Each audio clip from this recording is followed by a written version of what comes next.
प्रार्थना करूया प्रियानो. प्रभू, आम्ही पुन्हा एकदा आध्यात्मिक रीतीने प्रभू तुझी भाकर जी आहे, तुझं वचन प्रभू आम्ही सेवन करत असताना आशीर्वादित कर. आमच्या नुसतं शरीराला नाही तर मनाला देखील बापा तू स्पर्श कर. विश्वास आहे प्रभू, तू आध्यात्मिक रीतीने आम्हाला जे तुझं वचन दिलेलं आहे, पवित्र शास्त्र, त्यावरती मनन करण्यास आम्हाला जी वेळ दिलेली आहे, त्यावेळेला प्रभू परमेश्वरा सर्व विचार, सर्व प्रभू कल्पना आम्ही तुझ्या पवित्र हातात देत आहोत. तुझ्या वचनावर लक्ष केंद्रित करण्यास सहाय्य कर. मनुष्याचं नाही तर प्रभू तुझ्या आत्म्याचं मार्गदर्शन आम्हा प्रत्येकाला मिळू दे. येशूच्या नावात मागत आहोत म्हणून तो एक बापा, आमेन. मागील दिवसात प्रियानो आपण 9 महान गोष्टी याकडे लक्ष देत आहोत आणि वेगवेगळ्या रीतीने ह्या गोष्टी आपण पाहिल्या. प्रीती आपण पाहिलेली आहे. ख्रिस्ताचे रक्त हे सुद्धा महान आहे. प्रभू भोजन हे महान आहे. स्वर्ग महान आहे. मंडळी महान आहे. महान म्हणत असताना प्रियानो मी दरवेळेला सांगत आहे, महान म्हणजे द ग्रेट किंवा द ग्रेटेस्ट आपण म्हणू की यासारखं दुसरं कोणतीही गोष्ट भूतलावर तुम्हाला सापडणार नाही. ही जी वेगवेगळ्या रीतीने आपण म्हणत आहोत. प्रीती जगामध्ये पण आहे, पण खास करून देवाच्या वचनामधून आपल्याला जी प्रीती मिळत आहे किंवा दिसत आहे त्या प्रीतीबद्दल प्रियानो आपण बोलत आहोत. ख्रिस्ताचं रक्त देखील प्रियानो जगात कुठेही मिळणार नाही. तशा प्रकारचं रक्त कोणी सांडलेलं आहे आपल्या पापांसाठी. प्रभुभोजन हा सुद्धा एक प्रकारचा विधी आहे. आज कदाचित दुसऱ्या धर्मांमध्ये सकाळ दुपार संध्याकाळ कंटिन्यू त्यांच्या मंदिरामध्ये प्रियानो भोजन देत असतील, ते दानधर्म करत असतील, पण फक्त माणसांची उपस्थिती तिथं असते आणि देव जो आहे तो त्या ठिकाणी प्रियानो बिलकुल नसतो. पण आपण ज्या वेळेला प्रभुभोजन घेत आहोत, जसं आजचा देखील आपला विधी आहे, त्यामध्ये प्रियानो आपण विश्वास ठेवतो की देव आपल्या सान्निध्यामध्ये आत्म्याच्या रूपाने असतो आणि त्याआधी प्रियानो आपल्याशी तो बोलत देखील असतो. आणि म्हणून प्रभुभोजन ही एक सहभागिता आहे, अशी कुठेही मिळणार नाही. स्वर्ग याची तो तुलनाच नाही प्रियानो. जगात कितीतरी महाग अशा जमिनी असतील, जागा असतील, संपत्ती असेल, पण त्याची तुलना स्वर्गाबरोबर प्रियानो करता येणार नाही. मागील आठवड्यात मंडळी प्रियानो आपण पाहिली की मंडळी ही एक मोठी संस्था आहे आणि मंडळी ही एक चर्च नाही आहे, परंतु जगामध्ये असे असंख्य मंडळ्या एकत्र येऊन ख्रिस्ताचं शरीर प्रियानो तयार होतं. ही देखील प्रियानो संकल्पना जी आहे महान आहे, याला तोड नाही प्रियानो. आणि आज आपण बघत आहोत ते म्हणजे पवित्र शास्त्र, बायबल. बऱ्याच वेळेला या पवित्र शास्त्रावरून लोकांनी वाद घातलेले आहेत. आणि काही दिवसांपूर्वी प्रियानो एक व्हिडिओ देखील आला होता व्हॉट्सॲपवर. मला माहीत नाही तुमच्यापर्यंत तो आला का नाही, मला फॉरवर्ड करायचं होतं पण नाही झालं माझ्याकडून. त्यामध्ये दाखवलं होतं की पवित्र शास्त्राचं स्मगलिंग बऱ्याच ठिकाणी होत आहे. स्मगलिंग होतं म्हणजे काय की जिथं सरकारने बंदी घातलेली, विशेष करून नॉर्थ कोरिया, उत्तर कोरिया यामध्ये प्रियानो जर कोणी प्रार्थना जरी करत असेल तर त्यांना जेलमध्ये पाठवतात. कोणाकडे जर पवित्र शास्त्र सापडलं तर त्या ठिकाणी ते खलासच करतात, मारूनच टाकतात. अशा ठिकाणी प्रियानो तरी विश्वासणारे जे लोक आहेत ते रिस्क घेतात, जोखीम घेतात आणि ते म्हणतात नाही, काही झालं तरी आम्ही देवबापाला कधी सोडणार नाही. परंतु त्यांच्याकडे जे काही पवित्र शास्त्र आहे, खास करून उत्तर कोरियामध्ये असं म्हटलं जातं की प्रियानो त्यांच्याकडून सगळंच काढून घेतलेलं आहे आणि त्यांना काहीच नाही आहे वाचायला, मनन करायला. जसं आपल्या हातामध्ये आज पवित्र शास्त्र आहे, बायबल आहे, पण त्यांना काहीच नाही. मग दक्षिण कोरियातले लोक काय करतात, एक नदी आहे, त्या नदीमध्ये ते बाटल्या टाकतात आणि त्या बाटल्यांमध्ये पवित्र शास्त्राचे काही पानं टाकायचे पूर्वी. म्हणजे फार जुन्या काळातली मी गोष्ट सांगते. त्या बाटल्यांमध्ये पवित्र शास्त्राची पानं जेवढी टाकता येईल तेवढी टाकायचे, ते बंद करायचे सील, आणि खूप अशा बाटल्या त्या नदीमध्ये ते टाकायचे. ती नदी वाहत वाहत वाहत त्या उत्तर कोरियाच्या दिशेने जायची. तिथले लोक त्या बाटल्या घ्यायचे, ते वाचायचे आणि तिथंच ते जमिनीत कुठंतरी ते पुरून ठेवायचे. आता असं ऐकायला मिळालं आहे की त्या बाटल्यांमध्ये पवित्र शास्त्राची पानं नाही तर मेमरी कार्ड ते मोबाईलमध्ये टाकतात, किंवा छोटे छोटे त्या ठिकाणी जे रेकॉर्डिंग असतात डिव्हायसेस ते सुद्धा त्यांनी त्याच्यामध्ये टाकलेले आहेत, की संपूर्ण पवित्र शास्त्र आता त्यांना पाहायला मिळेल, वाचायला मिळेल म्हणून. म्हणजे पवित्र शास्त्र हे प्रियानो आजही आजच्या ह्या वेळेला सुद्धा कितीतरी जागेंवरती प्रियानो बंदी घालण्यात आलेली आहे. आणि जर ते वाचताना पण सापडलं, इवन सौदी अरेबियासारख्या ठिकाणी प्रियानो तुम्हाला प्रार्थना करता येत नाही असं ऐकण्यात आलेलं आहे. मला माहीत नाही आता तिथली परिस्थिती कशी आहे, पण बायबल जर सापडलं तर प्रियानो मृत्यूदंड निश्चित आहे. आता तसं बाहेरच्या देशात होतं आहे म्हणून आपण कदाचित म्हणू की आपल्याकडं काही नाही, पण लक्षात घ्या आपल्या भारत देशामध्ये सुद्धा आता अशाच रीतीची सुरुवात होणार आहे. आणि त्याची सुरुवात उत्तर प्रदेशसारखा राज्य आहे, त्यानंतर राजस्थानसारखा एक राज्य आहे, मध्य प्रदेश एक आहे, दक्षिणातले राज्य अजून एवढी याच्यावरती कडक नाही आहेत, पण उत्तर प्रदेश सध्या फार ख्रिस्ती सेवकांमध्ये चर्चा केली जात आहे की तिथल्या विश्वासणाऱ्यांचं खरंच नक्की काय होणार आहे. कारण त्यांच्याकडे धर्मांतराच्या गोष्टी तर त्यांनी फार आधीचपासून हे केलेल्या आहेत, बंदी घातलेली आहे, पण आता हळूवार रीतीने तिथं भक्तीसुद्धा बंद करणार आहेत. भक्ती जर बंद झाली तर कालांतराने प्रियानो पवित्र शास्त्र हे सुद्धा त्यांच्याकडून काढून घेतलं जाईल. आणि हे काही नवीन होणार आहे असं नाही, परंतु देवाचं वचनच भविष्यवाणी वेगवेगळ्या रीतीने सांगत असते की हे वचन जे आज तुमच्यापर्यंत आहे ते एक असे दिवस येणार की हे तुमच्याकडून काढून घेतलं जाणार आहे, ते तुम्हाला तुमच्या हातामध्ये मिळणार नाही. मग त्यावेळेला आपण काय करणार? मग त्यावेळेला जे काही तुम्ही वचन पाठ केलेलं आहे, तुमच्या लक्षात राहिलेलं आहे, तुमच्या इलेक्ट्रॉनिक डिव्हाइसमधून सगळीकडून ते हळूहळू काढूनच टाकणार आहेत प्रियानो. पण जेवढं बुद्धीमध्ये असेल तेच प्रियानो तुम्हाला सहाय्य करणार आहे, तेच तुम्हाला मार्गदर्शन होणार आहे. आणि म्हणून हे पवित्र शास्त्र आज तुमच्या आणि माझ्या हातामध्ये आहेत. काही घरांमध्ये प्रियानो 5-5, 10-10 असू शकतात, पण ते वाचलं पाहिजे, ते नुसतं ठेवून उपयोग नाही. पवित्र शास्त्र घेऊन प्रियानो हे पवित्र ठिकाण होईल असं काही नाही आहे प्रियानो. ते जो वाचेल आणि त्यावर अंमल करेल, वागेल तसं, त्याच्यासाठी ते आशीर्वादित होणार आहे. पूर्वीच्या काळी काही घरांमध्ये मी बघितलं की घरामध्ये एंट्री केल्यावरती अगदी वरच्या बाजूला पवित्र शास्त्र ठेवलेलं असतं, ते खाली नको. एक मान आहे, त्याला सन्मान आहे, पण ते वरती ठेवलेलं कितीतरी दिवस वरतीच राहतं, कोणी ते हातातच घेत नाही, धूळ खात राहतं. अशी कधी कधी परिस्थिती आलेली असते. आणि त्याच्यावरती सुद्धा बरेच जोक्स तयार झालेले आहेत, वेगवेगळे प्रसंग तयार झालेले आहेत. आणि मला माहीत नाही, मागच्या वेळेला मी एकदा सांगितलं होतं की एका चांगल्या कुटुंबाने पाळकसाहेबांना घरी जेवायला बोलवलं आणि मग पाळकसाहेब येणार आहेत म्हणून त्यांनी त्यांच्या घरातला जो चांगला डिनर सेट होता तो त्यांनी काढला. आणि पाळकसाहेबांना त्या दिवशी बोलवल्यानंतर पाळकसाहेब आले, त्यांनी प्रार्थना केली, वचन वाचलं. आणि वचन वाचत असताना त्यांनी त्यांच्याच घरातलं बायबल मागितलं आणि ते बायबल वाचून त्यांनी ठेवलं जवळ. जेवण झालं, सगळं काही सुंदर. तिथं मला वाटतं ते चांदीचे का काय सेट होते, चमचे आणि हे. ते प्रार्थना झाली आणि पाळकसाहेब गेले निघून. दुसऱ्या आठवड्यात ती बाई आली पण, आणि पाळकसाहेबांना काहीच बोलली नाही, पण दुसऱ्या एका व्यक्तीला ती बोलली.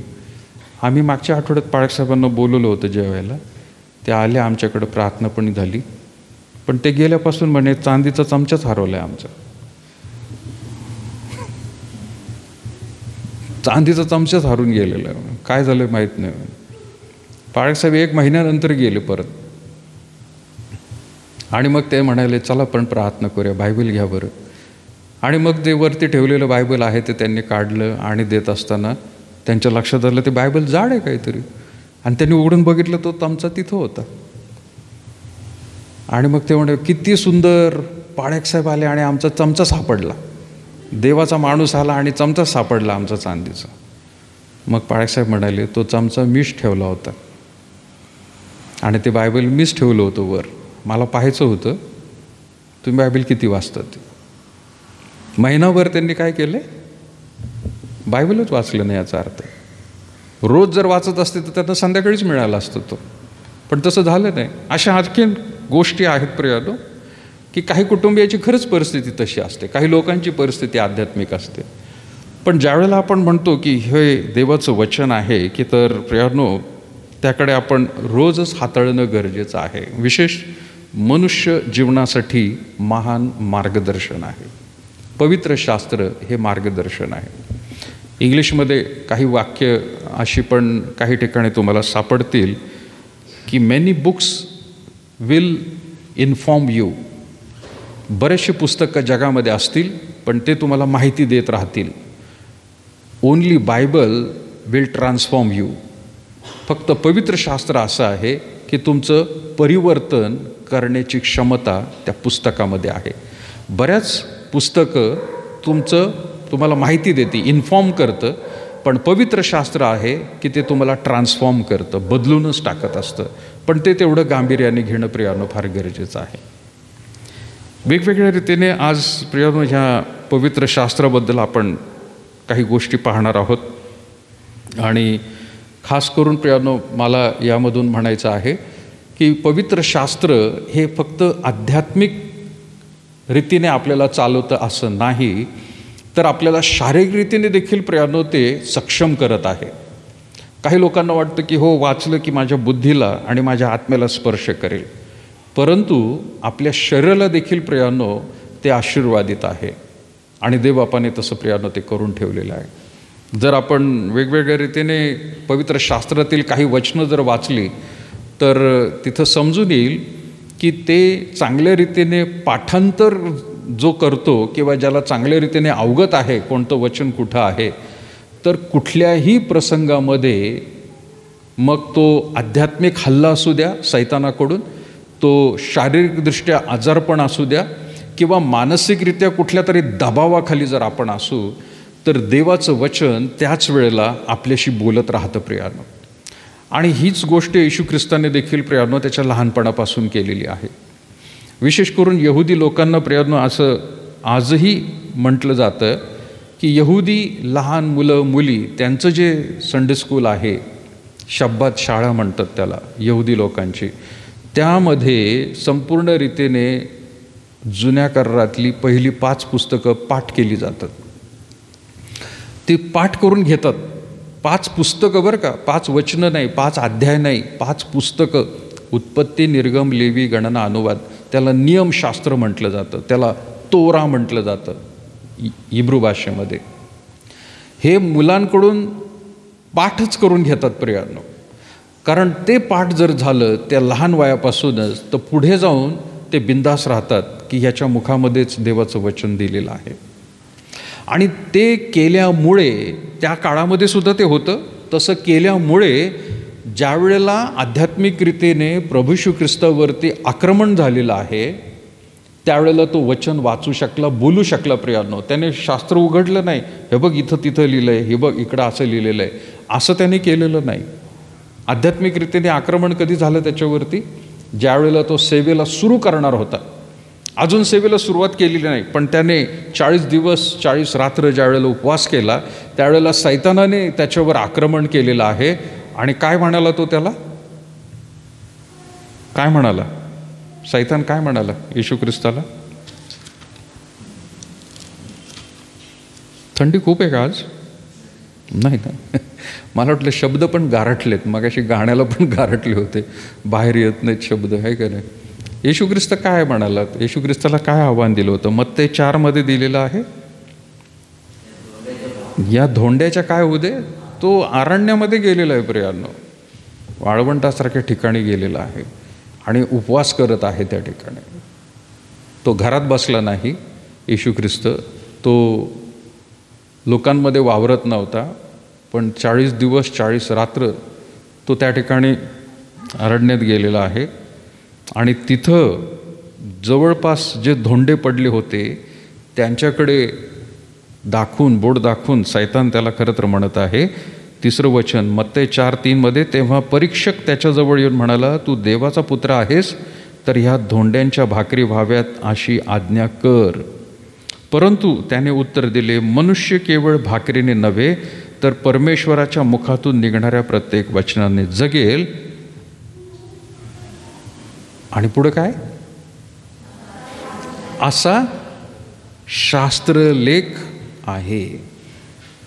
तो काय शास्त्रलेख घेऊन गेला नव्हता तिथं बरं का, अरण्यामध्ये वाळवंटामध्ये ती कॉपी घेऊन गेला नव्हता. तो काय आपल्याकडचे जर मोबाईल घेऊन मध्ये जातात किंवा छोटासा बायबलचं छोटंसं आवृत्ती घेऊन गेलं, तसं काही त्यावेळेला नव्हतं प्रियानो. नियमशास्त्र, संदेष्ट्यांची पुस्तकं ही फक्त सभास्थानांमध्येच त्या ठिकाणी सापडत होती, मंदिरामध्ये सापडत होती. सर्वसामान्य माणसाच्या हातात ती कधीच मिळू शकत नव्हती. आणि म्हणून ज्यावेळेला आपण पाहतो की सैतानाने आक्रमण केलेलं आहे, त्यावेळेला मात्र प्रभू येशू ख्रिस्ताने योग्य तो शब्द त्या ठिकाणी वापरलेला आहे, योग्य ते वचन त्याने वापरलेलं आहे. त्याने दुसरं काहीच बोललेलं नाही. आणि हे काय वचन आहे, मागे मी एकदा सांगितलं होतं प्रियानो, हे वचन येशू ख्रिस्ताने तयार केलेलं नव्हतं. येशू ख्रिस्ताचा डायलॉग त्याने तयार केला होता असं नाही. हे अनुवादाच्या पुस्तकामधून 8वा अध्याय आणि 3रं वचन आहे प्रियानो. म्हणजे मी मगाशी जसं म्हटलं की 5 पुस्तकं त्यांची पाठ होती, त्या 5 पुस्तकांमधलं प्रियानो अनुवादाचं पुस्तक, त्याचा 8वा अध्याय आणि 3रं वचन प्रियानो हे प्रभू येशू ख्रिस्त सैतानाशी बोललेलं आहे. म्हणजेच काय, आध्यात्मिक रीतीने ज्या वेळेला आक्रमण होतंय त्यावेळेला देखील प्रियानो देवाचं वचन हे पुढं करत राहायचं आहे. त्याने स्वतःची कल्पना मांडली नाही, स्वतःच्या बुद्धीला तो त्या ठिकाणी काही त्याने बोललं नाही. फक्त देवाचं वचन जे मोशेच्याद्वारे लिहिण्यात आलेलं होतं ते बोलून दाखवलं त्याने फक्त. एक याच्यामध्ये प्रियानो लक्षात घ्या, असंच्या असं उत्पत्तीच्याच पुस्तकामध्ये पण जर घडलं असतं, हवाबाईकडून हवाबाईने शब्द बोलली, जसंच्या तसं त्या ठिकाणी प्रियानो जर देवबापाने सांगितलं होतं, तसंच सैतानाला त्यावेळेला जर सुनवलं असतं तिने आणि स्वतःचा एकही शब्द न घालता, तर सैतानाचा तिथंच पराजय झाला असता, मोह देखील तिने आवरला असता. येशू ख्रिस्ताने कदाचित मनुष्य या नात्याने ती खबरदारी मात्र इथं चांगली घेतलेली आहे. सैतान त्याच्यावर आक्रमण करत आहे पण तो दुसरं काही बोलत नाही आहे, फक्त ते वचन तो बोललेला आहे. मनुष्य केवळ तिथून सुरू झालेला आहे. फक्त तो शेवटी म्हणाला त्याच्यामध्ये, असा शास्त्रलेख आहे. यावरून धडा काय घ्यायचा आहे प्रियानो, आपण सर्वांनी मुखामध्ये पवित्र शास्त्राचं मनन चिंतन करावं, पाठांतर करावं. ते सगळंच काय आपल्याकडून होत असेल तर चांगली, पण नसेल माझ्यासारख्याला तर प्रियानो रेफरन्ससुद्धा पाठ होत नाहीत. वचन होतात काही, पण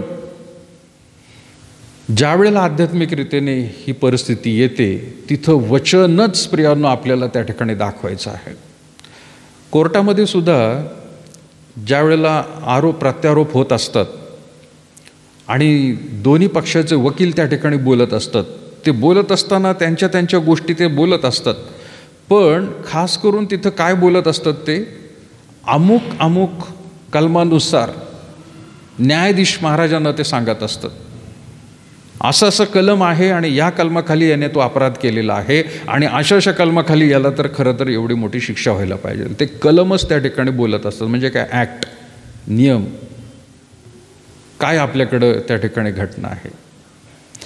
प्रभू येशू ख्रिस्ताने खास करून तिथं ते म्हटलेलं आहे. आणि मग पुढे जाऊन सुद्धा प्रभू येशू ख्रिस्ताला त्याने अगदी उंच ठिकाणी तो घेऊन गेलेला आहे.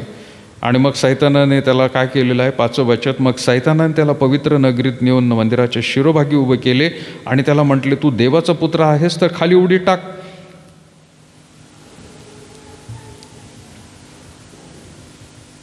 पुढं काय,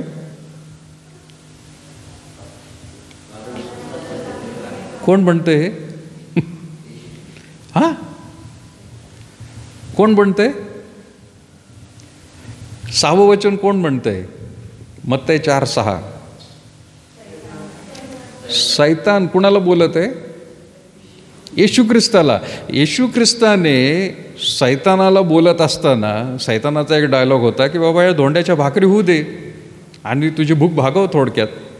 येशू ख्रिस्ताने वचन सांगितलं. आता सैतान वचन त्या ठिकाणी सांगत आहे. 6वं वचन काय म्हणत आहे? 5वं वचन, मग सैतानाने त्याला पवित्र नगरी नेऊन मंदिराच्या शिरोभागी उभे केले आणि त्याला म्हटले, तू देवाचा पुत्र आहेस तर खाली उडी टाक, कारण असा शास्त्रलेख आहे, तो आपल्या दूतांना तुझ्याविषयी आज्ञा करील आणि तुझ्या पायाला धोंड्यावर आपटू नये म्हणून ते तुला हातांवर झेलून धरतील. सैतानाला आता शास्त्रभाग पण माहिती, ही एक गोष्ट समजून येते. पवित्र शास्त्र माणसासाठी दिलेलं आहे, पण मनुष्य त्यावरती कमी मनन करतोय का काय, म्हणून सैतानाने देखील प्रियानो तिथं खरं तर त्याला चांगलं माहीत आहे. म्हणजे पवित्र शास्त्रामध्ये कुठं काय लिहिलेलं आहे हे त्याला देखील चांगलं अवगत आहे. आता असं नाही की त्याच्यापासून ते लपलेलं आहे, असं नाही की त्याला माहीत नाही, त्याला सुद्धा माहिती आहे ह्या सगळ्या गोष्टी. आणि म्हणून सैतान हा जर येशू ख्रिस्तावरती आक्रमण करू शकतो आध्यात्मिक रीतीने, तर तुम्ही आणि मी प्रियांनो, आपण किस झाड की पत्ती आहे हिंदीमध्ये म्हणून, आहे का नाही? अरे आपण कोण मग त्याच्यासमोर? जर सैतान येशू ख्रिस्तावरती अशा रीतीने आक्रमण करतोय वचनातून वचन, तर तुम्हाला आणि मला सुद्धा प्रियांनो ते सावध राहणं गरजेचं आहे. इथं सुद्धा येशू ख्रिस्ताने काय केलंय? त्याने स्वतःचं काही बोललेलं नाही आहे, पण स्तोत्र 91 आणि 11, 12 वचन म्हटले.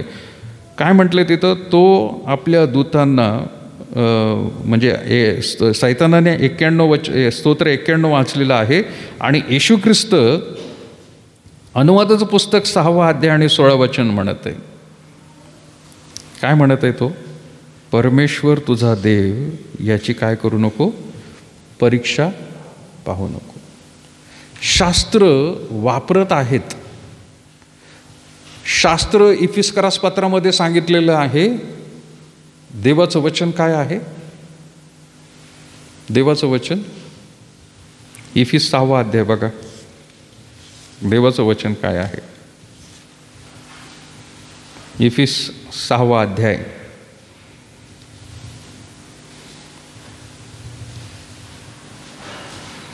आणि 17 वचन काय वाचाय?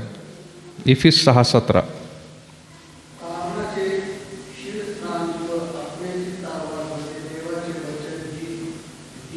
येस, देवाचं वचन ही काय आहे?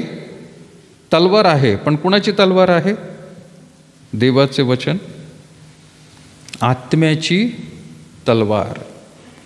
आत्म्याची तलवार आहे.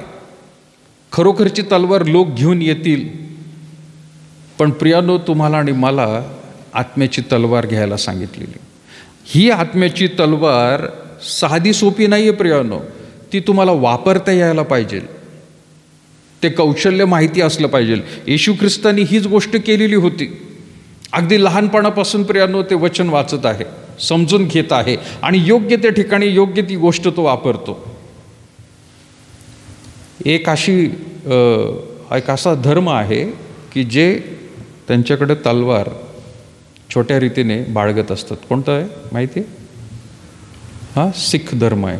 सिख धर्म आहे की प्रत्येक पुरुषाला, आणि मला वाटतं स्त्रियांकडे देखील असतात काही ठिकाणी मी पाहिलं, प्रत्येक पुरुषाकडे, मुलाकडे, मुलीकडे ते लहान असतानापासून छोटीशी तलवार त्यांना देऊन ठेवलेली असते. किरपाण त्याला म्हणतात. पण ते त्याच वेळेला प्रियानो काढतात की ज्या वेळेला त्यांच्यावरती अतिप्रसंग होतो किंवा त्यांना वाटतं की आता हा भयंकर आमच्यावरती आलेला आहे, त्याच वेळेला प्रियानो ते त्यांच्या गळ्यामध्ये असते. ती बाहेरून नाही दिसत. काही लोक आहेत ते बाहेरून घालत असतात, पण प्रत्येक सरदार जो फेटा बांधलेला असतो ना, लक्षात घ्या, वाद घालू नका बरं का कुठल्या सरदाराबरोबर, भांडण काढू नका. त्याच्याकडे तलवार असते. एवढी एवढी का होईना, छोटी का होईना, तलवार त्याच्या अंगामध्ये दोरी बांधून ठेवलेली असते. आणि जर काही झालाच प्रसंग तर तो ते किरपाण काढतो. पण त्यावेळेला तो काढतो. अतिसंयमी लोक असतात ते सुद्धा, कधी कधी फार डोक्याने भयंकर पण तापट असतात, पण ते त्याच वेळेला काढतात ज्या वेळेला खरंच प्रसंग येतो. आणि जर तलवार काढल्यानंतर कदाचित समोरचा व्यक्ती माफी मागतोय किंवा शांत झालाय, तर ती तलवार तशीची तशी नाही ठेवत. ते म्हणतात एकदा का जर ती म्याणातून काढली तर तिला रक्त लागलंच पाहिजे. रक्त लागल्याशिवाय तिला परत ठेवायचं नाही. हा नियम आहे त्यांचा. हे मी नाही सांगत आहे, त्यांचा नियम आहे प्रियानो. शीख धर्मचा अभ्यास करत असताना यामध्ये शिकवलं गेलेलं आहे. आणि मग ते काय करतात, मग त्या समोरच्या माणसाचं रक्त नाही, ते काढतात मारायला त्याला. पण जर त्याने माफी मागितली किंवा त्या ठिकाणी समेट झालेला आहे तर ते स्वतःचंच बोट कापतात. बोट कापून त्याला रक्त लावतात, रक्त पूर्ण लावतात आणि मग ते पुसून काढतात आणि मग परत ठेवतात. पण योग्य त्या वेळेलाच काढतात ते. मला हे म्हणायचं आहे की आपण विश्वासणारे लोक देवाचं वचन आपण योग्य त्या वेळेला काढायचं नाही आहे, आपण सातत्यानेच ते घेऊन फिरायचं आहे. ती उघडी तलवार बनत नाही आहे मी. देवाचं वचन आध्यात्मिक रीतीने आपण सातत्याने घेत राहायला पाहिजे. जर ती तलवार आपल्याकडे आहे. बरं, तलवारीच्या संदर्भामध्ये मराठीमध्ये एक म्हण आहे नाही का, तलवारीच्या संदर्भात काय म्हण आहे, ती शूराची निशाणी नाही आहे. तलवार ही शूराची निशाणी नाही आहे, तर कोणाशी, भ्याडपणाची निशाणी आहे. मी नाही म्हटलेलं, मी मराठीत सुभाषित वाचलेलं आहे ते. तलवार ही शूर माणसाची निशाणी नाही आहे, तर भ्याड माणसाची निशाणी आहे. जो भ्याड आहे, घाबरणार आहे, भित्रा आहे, तो तलवार घेऊन फिरत असतो. आणि जो धैर्यवान आहे त्याला तलवारची काहीच गरज नाही. तुम्हाला आणि मला तसल्या तलवारीची गरज नाही आहे, पण आपल्याला खरंच भीती आहे त्या सैतानाची.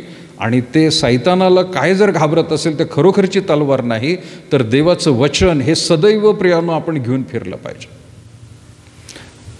ते प्रियानो आपल्याला सदैव रक्षण करणार आहे. आणि म्हणून आपल्यावरती आध्यात्मिक रीतीने, मानसिक रीतीने किंवा शारीरिक रीतीने कुठल्याही प्रकारे प्रियानो आक्रमण होईल आपल्याला सांगता येत नाही, पण हे निशाण प्रियानो आपण सदैव घेतलं पाहिजे. योहान काय म्हणत आहे बघा प्रियानो.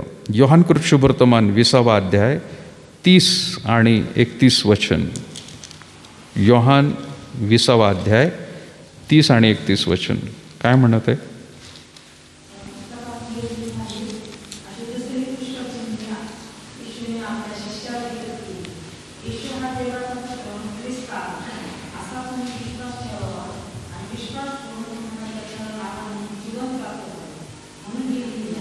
काय वचन इथं कशाबद्दल म्हटलेलं आहे.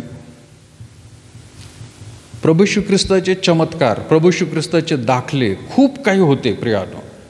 आता जसं मी मागे म्हटलं होतं प्रियानो की हे मत्तय, मार्क, लूक, योहान हे जरी समकालीन होते, त्याच्याबरोबर होते, पण येशू ख्रिस्ताने एखादा दाखला सांगितला तर मत्तय एका बाजूला बसला होता, योहान एका बाजूला बसला होता, मार्क कुठंतरी बसला होता, लूक कुठंतरी होता.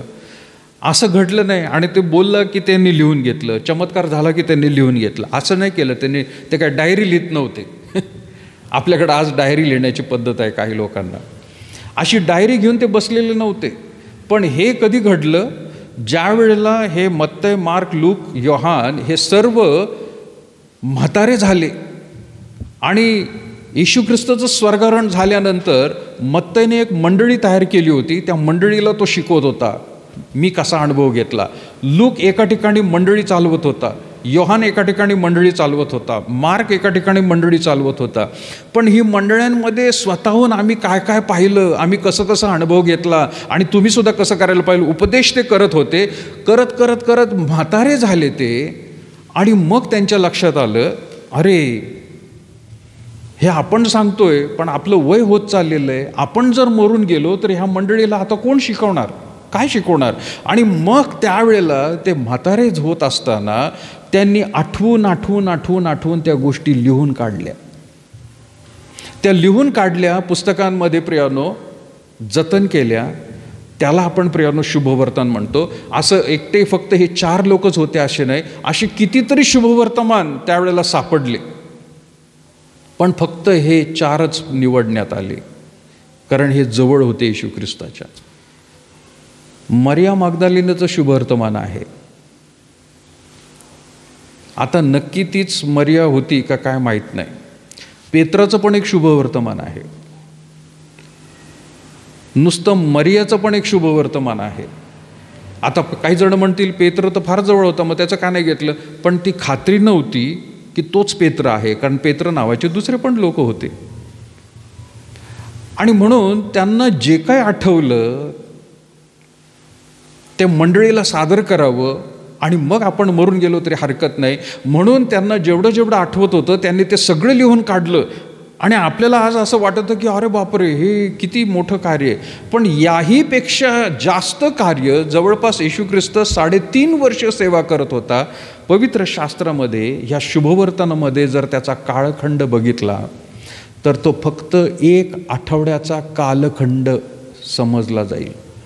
फक्त 1 आठवड्यापुरतंच खरं तर गृहीत धरलं जाऊ शकतं, आठवड्याभरापुरतंच. आता 13 जानेवारीला आपण ज्या वेळेला इथं 25 वर्ष सेलिब्रेशन केलं चर्च बिल्डिंगचं, त्याआधी वेगवेगळ्या लोकांना मी भेटत होतो, सांगत होतो, फोन करून विचारत होतो.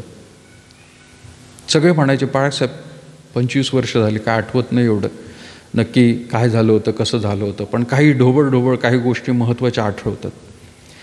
25पेक्षा आम्हाला इथं येऊन आज 20-21 वर्ष होतील.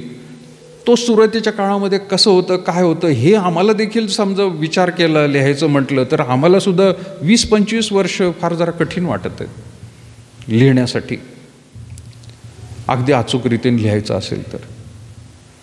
या सर्व लोकांनी जवळपास 30 नाही 40 वर्षापर्यंत नंतर येशू ख्रिस्ताचं स्वर्गरण झालं, त्यानंतर 30 ते 40 वर्षानंतर लिहायला घेतलं प्रियांनो ते. आणि म्हणून तिथं आता हा योहान म्हणत आहे की या पुस्तकात लिहिली नाहीत अशी दुसरी पुष्कळ चिन्हे येशूने आपल्या शिष्यांदेखत केली. भरपूर अशी काही गोष्टी होत्या, हे अगदी मोजकच महत्त्वाच्या काही गोष्टी होत्या, त्यांच्या लगेच लक्षात राहिल्या म्हणून ते त्या ठिकाणी लिहिण्यात आलेलं. तो म्हणत आहे 31 वचन, येशू हा देवाचा पुत्र ख्रिस्त आहे असा तुम्ही विश्वास ठेवावा, आणि विश्वास ठेवून तुम्हाला त्याच्या नावाने जीवन प्राप्त व्हावे म्हणून हे लिहिलेलं आहे. हे उगीच दिलेलं नाहीये प्रियांनो, देवाचं वचन हे उगीच दिलेलं नाहीये. काही लोकांना वागवणं जरा कठीण वाटतं आहे का नाही, किती जड आहे बाबा, किती मोठं आहे हे. विचार करा, माझ्याकडं पण एक बायबल आहे, ते एवढं मोठं आहे प्रियांनो, एवढं मोठं आणि एवढं जाड आहे. कदाचित एवढंच असेल, एवढं जाड. फार जुन्या काळातलं आहे ते. मला एका मित्राने ते दिलं, इंग्लिश बायबल आहे. आणि ते बायबल घेऊन लोक चर्चला कसे जात असतील विचार करा. एवढं मोठं जाड बायबल घेऊन आपल्याला एवढंचं बायबल जरा कठीण वाटतं. आता ही कठीण झालं, मग ते म्हणतात नाही मोबाईलमध्येच आपण ठेवूया. पण लक्षात घ्या, हे देवाचं वचन अशासाठी दिलं आहे. योहान तिथं सांगतोय शेवटी की तुम्हाला तो पुत्र प्राप्त व्हावा, तुम्हाला जीवन प्राप्त व्हावं म्हणून ते दिलं आहे. आणि त्यांनी ते परिश्रम घेऊन तेवढे लिहून ठेवलेलं आहे, म्हणून ते वाचणं सुद्धा गरजेचं आहे. त्याचं वाचन करणं प्रियांनो गरजेचं आहे. पेत्र काय म्हणतो त्याच्याबद्दल काढूया आपण. 1 पेत्र 1 अध्याय आणि 23 वचन. पेत्राचे पहिले पत्र 1 अध्याय आणि त्याचं 23 वचन कोणी वाचेल? पेत्राचे पहिले पत्र 1 अध्याय.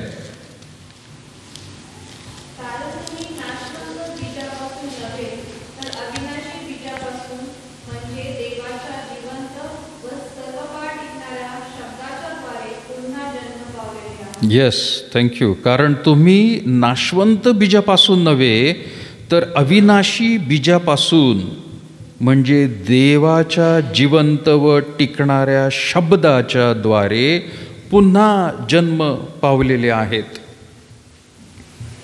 तुम्हाला नवीन जीवन मिळाले तो म्हणत आहे. पूर्वी तुम्ही देवाचे लोक नव्हता, पण आता तुम्ही देवाचे लोक आहात. आणि देवाचे लोक आहात तर प्रियांनो त्याने जे शब्द सांगितलेले, त्यांनी जे नियम सांगितले त्याचं पालन करणं गरजेचं आहे. जर आपण भारताचे नागरिक आहोत तर दुसऱ्या बाजूला भारताची घटना आपल्याला पालन करणं गरजेचं आहे. म्हणजे त्या घटनेमध्ये जे काही अधिकार दिलेले आहेत, जे करा म्हणून सांगितले, जे करू नका म्हणून सांगितले, त्याचं पालन करणं गरजेचं आहे. आम्ही भारताचे नागरिक आहोत आणि पाकिस्तानची घटना आम्ही पाळतो बाबा, भारताची नको आम्हाला, असं म्हणून चालणार नाही. पाकिस्तानच्या लोकांना पाकिस्तानचीच घटना वापरायला लागेल. अमेरिकेच्या लोकांना त्यांची जी घटना आहे, त्यांचा अधिकार जो दिलेला आहे त्याप्रमाणे त्यांना वागावं लागेल. अमेरिकेचा माणूस जर इथं आला आणि तो जर म्हणाला नाही नाही नाही मी तर अमेरिकन आहे बाबा, मला भारताची घटनेचं काही घेणं देणं नाही, तर त्याला कैद होऊ शकते, अटक होऊ शकते. प्रियानो, तू भारतात आलेला आहेस, भले तिकडचा आहे, पण तुझ्यासाठी सुद्धा वेगळे काही नियम आहेत, तेवढे आम्ही शिथिल करू किंवा तुला देऊ.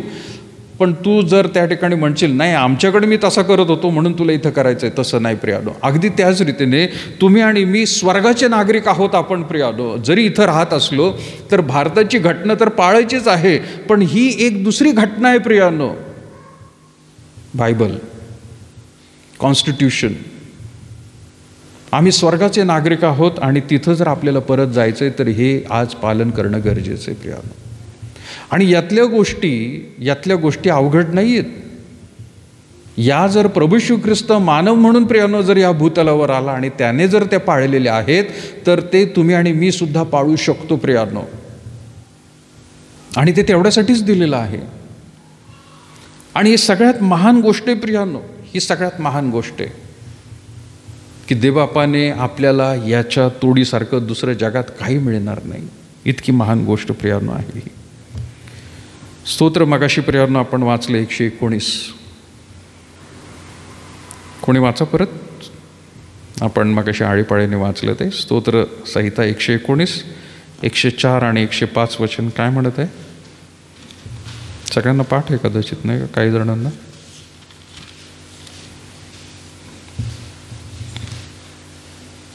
तुझे वचन माझ्या पावलांकरता दिव्यांसारखे व माझ्या मार्गावर प्रकाशाचे आहे. तुझे न्याय निर्णय पाळीन अशी शपथ मी वाहिली आहे व ती निश्चित केलेली आहे. खात्रीने स्तोत्रकर्ता म्हणते प्रियानो, तो म्हणते मी निश्चित केलेली आहे ती गोष्ट. काय निश्चित केलेली आहे? की तुझे नियम मी पाळणार आहे. आणि पण त्याच्या आधी तो 105 मध्ये खास सांगत आहे की तुझे वचन माझ्या पावलांकरता दिव्यासारखे व माझ्या मार्गावर प्रकाशासारखे आहेत. यातलंच प्रियानो तुम्ही 16 वचन काढा बरं. यातलं 16 वचन काय म्हणतंय? स्तोत्र 119 आणि 16 वचन.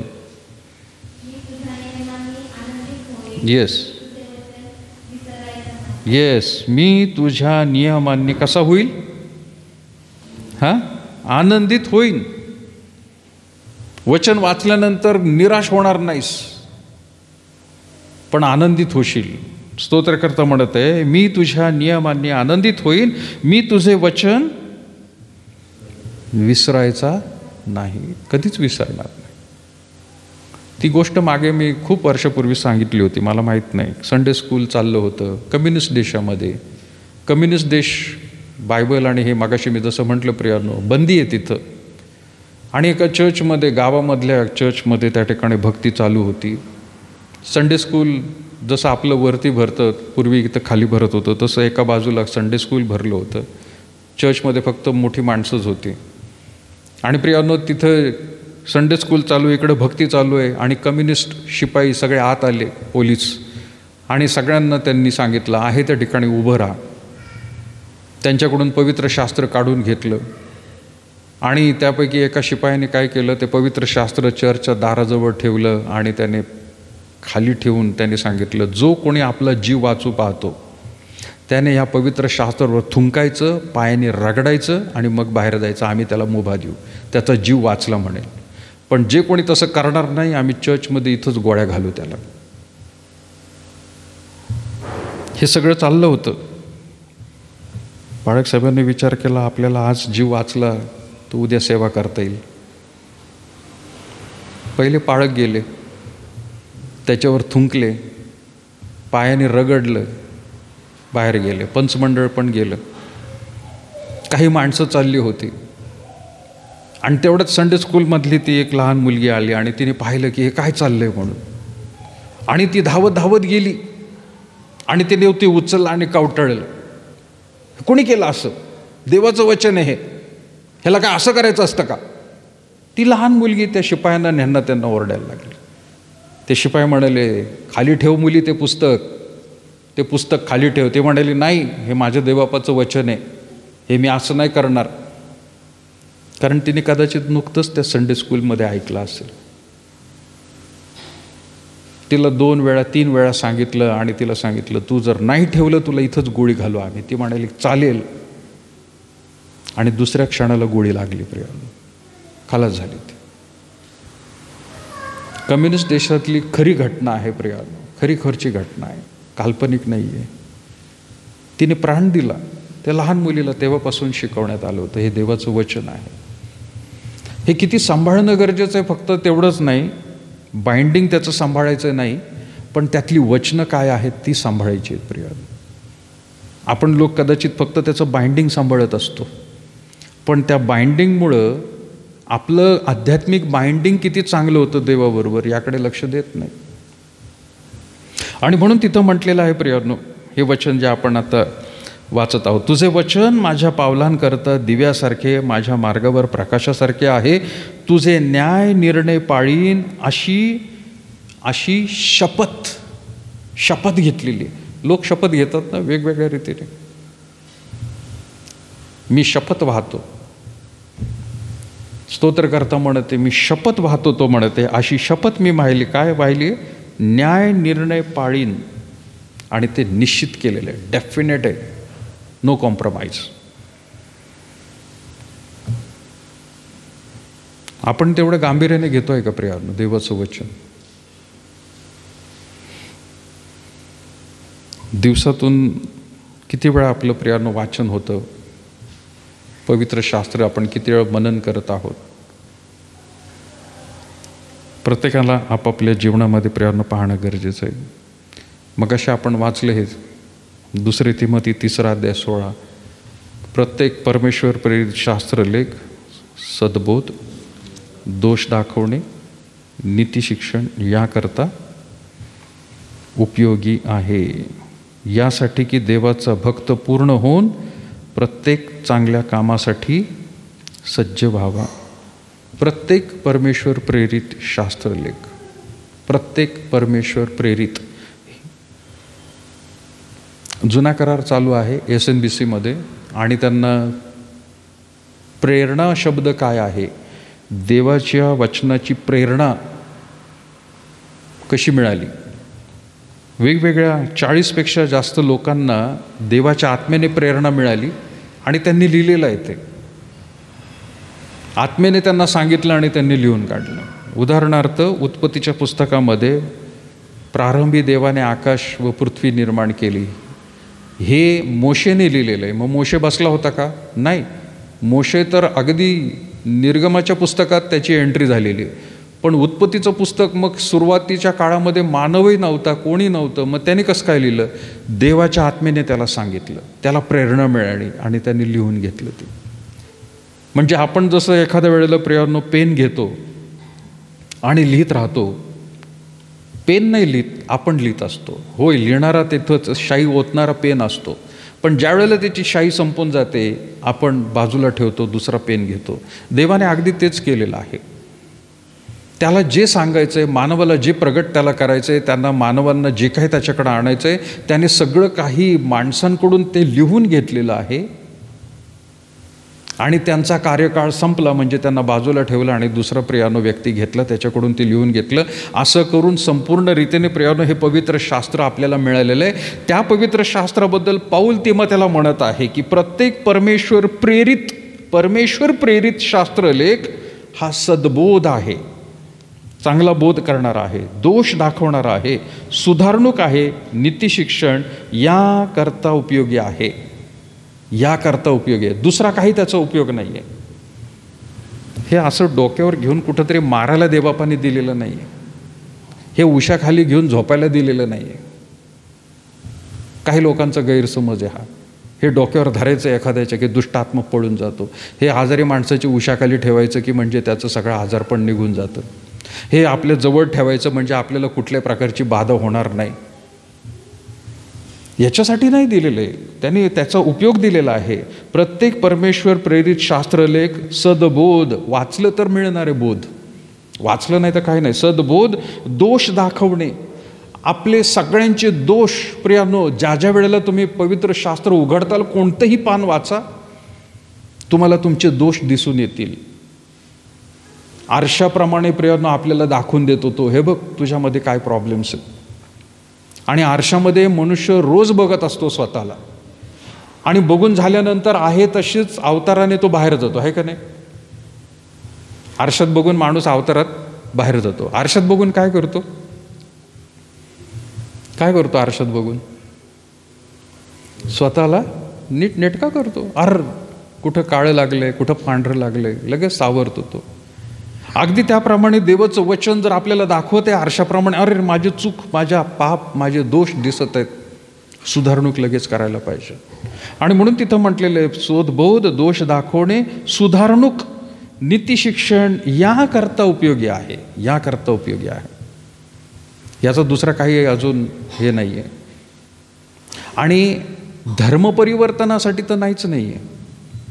जर आपण नवीन करार देतोय, जुना करार देतोय कुणाला, तर त्याचं धर्मपरिवर्तन करण्यासाठी नाही आहे. त्याचं प्रियानो जीवन आधी जर प्रभूकडे येत असेल तर त्याला अजून सद्बोध, दोष त्याला त्याचे दिसून येतील म्हणून आपण देतोय, धर्मपरिवर्तन करण्यासाठी नाही. आणि म्हणून प्रियानो पुढं 17 वचनात लिहिलेलं आहे, यासाठी की देवाचा भक्त, कुठे लिहिलंय का तिथं? देवाचा पाळक, देवाचा मिशनरी, देवाचा सुवार्तिक असं नाही लिहिलेलं, भक्त म्हटलेलं आहे.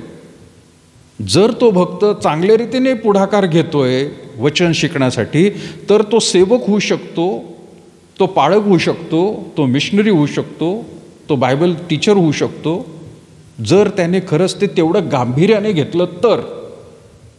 पण कुठलाही भक्त असू द्या, जो कोणी वाचेल, साधा सभासद म्हणतोय तो, त्याच्या जीवनाबद्दल म्हटलेलं आहे, यासाठी की देवाचा भक्त पूर्ण होऊन, पूर्ण अपूर्ण आहे आपण, हे जर वाचलं नाही तर आपण अपूर्ण आहे, आपल्यामध्ये कमतरता आहे, उणीवता आहेत, आपण अजूनही पापी आहोत असं देवाचं वचन सांगतं. पण देवाचा भक्त जर ते वाचत असेल तर तो भक्त पूर्ण होऊन प्रत्येक चांगल्या कामासाठी सज्ज व्हावा. डेफिनेट आहे, सज्ज होणारच आहे तो. जो कोणी ह्या वचनाला वाचून समजून घेईल, सुधारणूक करेल, नीतिशिक्षण मिळेल, त्याच्यामधून बोध मिळेल त्याला, आणि तो पूर्ण होणार आहे, चांगल्याच कामासाठी सज्ज होणार आहे. म्हणून देवबापाने हे दिलेलं आहे. सगळ्यात महान गोष्ट आहे प्रियानो जगात, पवित्र शास्त्र आजही जीवनासाठी मार्गदर्शन म्हणून आहे प्रियानो. आज उपलब्ध आहे तुमच्या आणि माझ्या हातामध्ये. आपण ते घेतोय का गांभीर्याने? सुरुवातीला मी जसं म्हटलं प्रियानो, बऱ्याच लोकांना हे उपलब्ध नाही आहे, त्यांना वाटत आहे. इवन चायनामध्ये सुद्धा बॅन करण्यात आलेले, त्यांना भरपूर काही प्रियानो अटी निर्बंध आहेत. पण आज एकदम सहजासहजी, आपण ज्याला म्हणतो इंग्लिशमध्ये टेक इट लाईटली, आपण सहज घेतलं, हे आहे, भरपूर आहेत.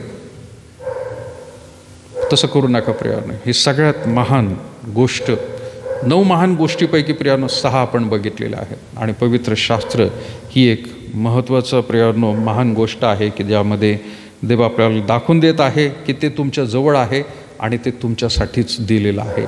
आपण सर्वांनी त्याचा उपयोग प्रियानो मोठ्या रीतीने करून घेतला पाहिजे. या प्रियानो आपण प्रार्थना करूया आणि ह्या वचनासाठी देवबापाचे आभार मानूया की खरोखर प्रभू, तुझं पवित्र शास्त्र वचन आम्हाला तू दिलेलं आहे, त्या वचनाप्रमाणे आम्हाला चालण्यास तू शिकव, वाचण्यास तू मार्गदर्शन कर, आणि खात्रीने प्रभू आपल्याला प्रियानो तो इथून पुढच्या दिवसात वागवेल आहे. प्रार्थना करूया आपण. थोर अनुग्रहकारी प्रभू, आम्ही पुन्हा एकदा विशेष तुझे आभार मानत आहोत. या मेजामध्ये सामील होण्यासाठी प्रभू आम्हा प्रियजनांना तू सहाय्य केलं. भाकरी आणि द्राक्षरसच नाही, तर प्रभू विशेष करून तुझी उपस्थिती आम्हाला महत्त्वाची आहे.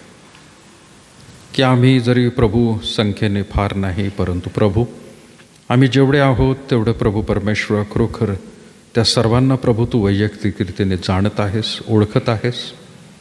आणि तुझी उपस्थिती प्रभू आज फक्त या भक्ती मंदिरातच नाही, तर जिथे कुठे प्रभू तुझे प्रियजन जातील, राहतील, त्या ठिकाणी देखील प्रभू तुझी उपस्थिती तू दाखवत आहेस. म्हणून तुझे आभार मानतो.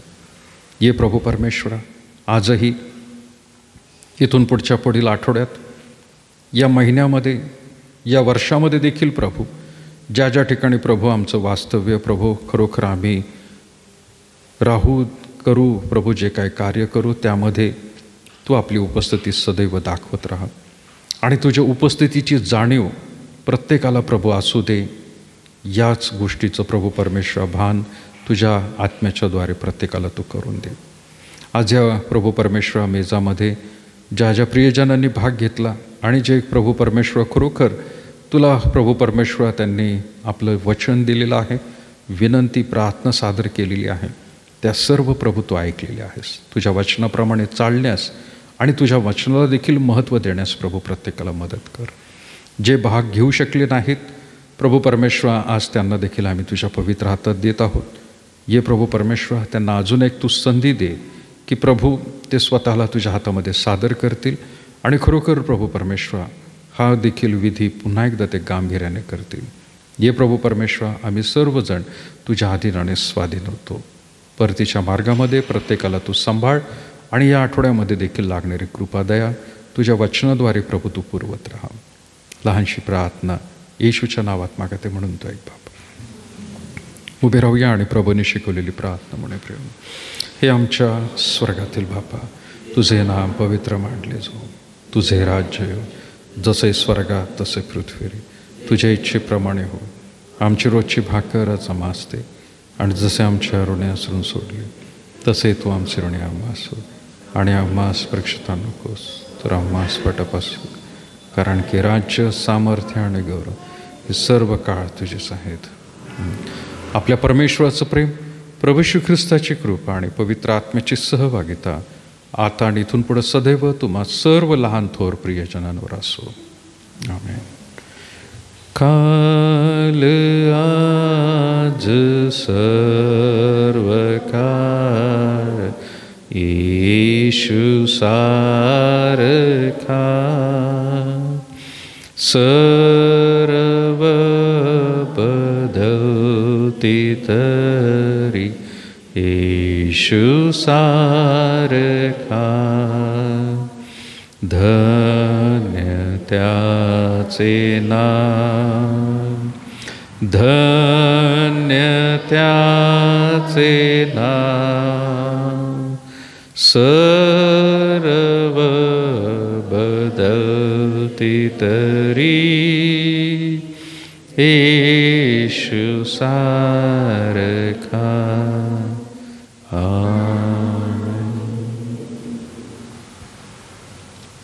थँक्यू. पुढील रविवारी प्रियांनो आपण परत एकदा इथंच भेटणार आहोत. देवबापाची स्तुती असो.